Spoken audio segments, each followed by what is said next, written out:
Wish you all a very happy new year. Welcome all of you to our fixed income outlook for the year 2022. As you can all easily make out from the background that we are back to work from home. And that is the story about 2022 as we start to look into what possibilities does it offer, and especially with regard to fixed income world.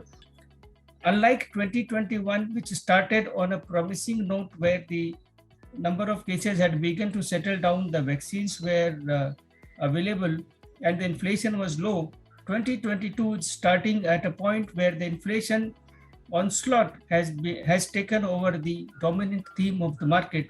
All the central banks, right from Fed to Australian Central Bank to Canadian Central Bank to the New Zealand Central Bank, the South Korean Central Bank, the momentum is for the normalization of the monetary policy by most central banks in the developed markets.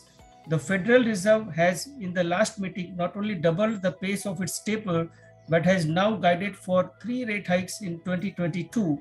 The inflation in US is last reported at 6.8%, which is more than 3 times the target of the Federal Reserve at 2%. The fiscal expansion undertaken by most of the governments in the Western world to deal with the COVID-related disruption has primarily led to this sharp rise in inflation.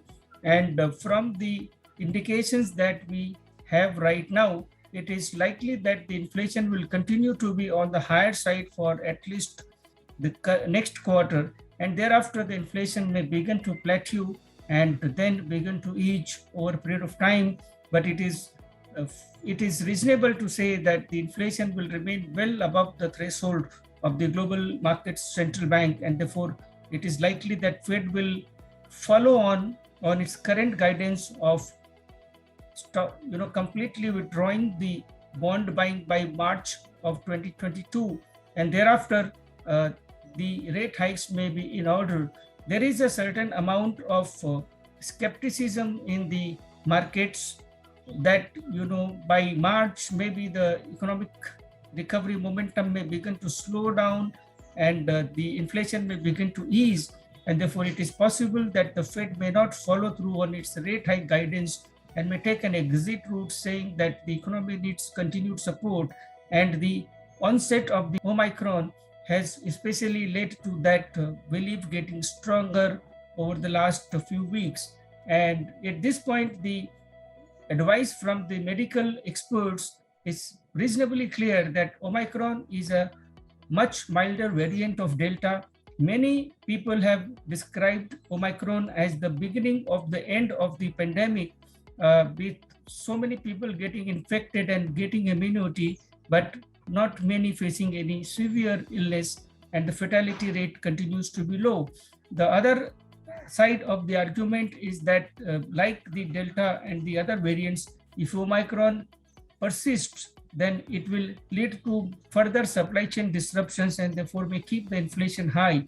But on the balance, I think the outlook for the global markets is for a shallow rate hike cycle where the central banks follow up on the current guidance and do end up hiking rates a couple of times. But in the bigger context, let's say, for example, if the inflation in US drops to 3% and Fed hikes 4 times and goes to 1%, then also we are looking at a relatively accommodative monetary policy stance.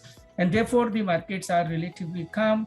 At this point, we haven't seen too much of a pressure point emerging in the global markets. And so far as the fixed income markets are concerned, and encouraged by that, we are seeing the equity markets continue to trade around the record highs that they have posted in 2021. Coming back to India, Reserve Bank has taken a different contradictory stance to the global norm right now of the normalization of the policy. Reserve Bank has guided for continued ultra loose monetary policy, where it has not suggested any imminent rate hike. The domestic central bank is concerned with the growth possibilities, and in the Reserve Bank's guidance, while the economic recovery has been very strong for 2021, the overall output gap still remains very large, and therefore the economy continues to be support. Economy needs to be supported on an ongoing basis till it is converted into a sustainable recovery. The strongest point that goes in favor of the Reserve Bank is that the inflation in India, even though there is a lot of concern and skepticism, has largely been within the 4 to 6% band of the Reserve Bank's threshold. The inflation hit above 6% for a couple of months in the middle of 2021, but on an overall basis, the inflation was within the 4 to 6% band. The projections for the inflation from the Reserve Bank for the FY22 are for an average of about 5.5, because it keeps fluctuating from policy to policy. And for 23 also, there does not seem to be any major threat in terms of inflation going beyond tolerance level, although it is clear that the inflation will remain largely towards the upper end of the band that the Reserve Bank follows. But that is fair given the strong economic recovery, the rally in the commodity prices, and the supply side disruptions, and especially given the underlying weaker momentum long-term trajectory that needs to be addressed. The fiscal deficit conditions seem to be very promising. The GST collections remain strong.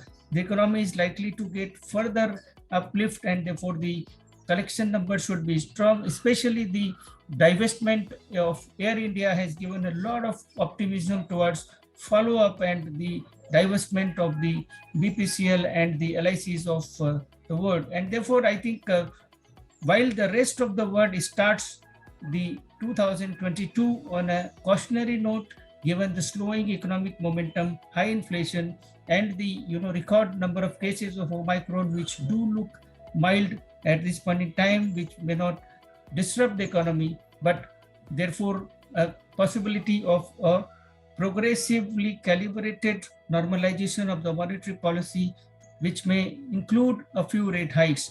On the other hand, India starts 2022 on a hugely optimistic note. The economic momentum is strong. The virus situation remains largely under control. One factor that goes in favor of India is that the average age of the double vaccinated people in India is about 3 months, and the protection lasts for 6 months on an average. And therefore, the India may not have such a severe situation. It's an hope. It's a positive thought, and I do hope it turns out to be correct.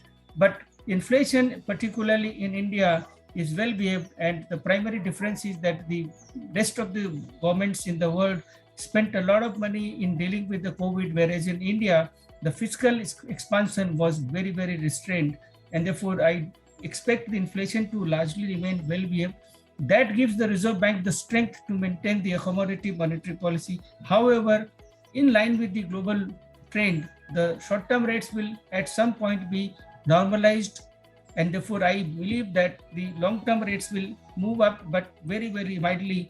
But most of the impact of the normalization of the liquidity and the monetary policy will be felt on the shorter-term rates. Therefore, for 2022, for the world and for India, the overall outlook is that the short-term rates may move up, the yield curves may flatten across the world, and that may lead to slight pressure on the short-term rates. But overall, the situation remains stable to encouraging. With that positive note, thank you very much for your patience. And once again, I wish all of you a very, very happy and prosperous 2022. Thank you very much. Mutual fund investments are subject to market risks.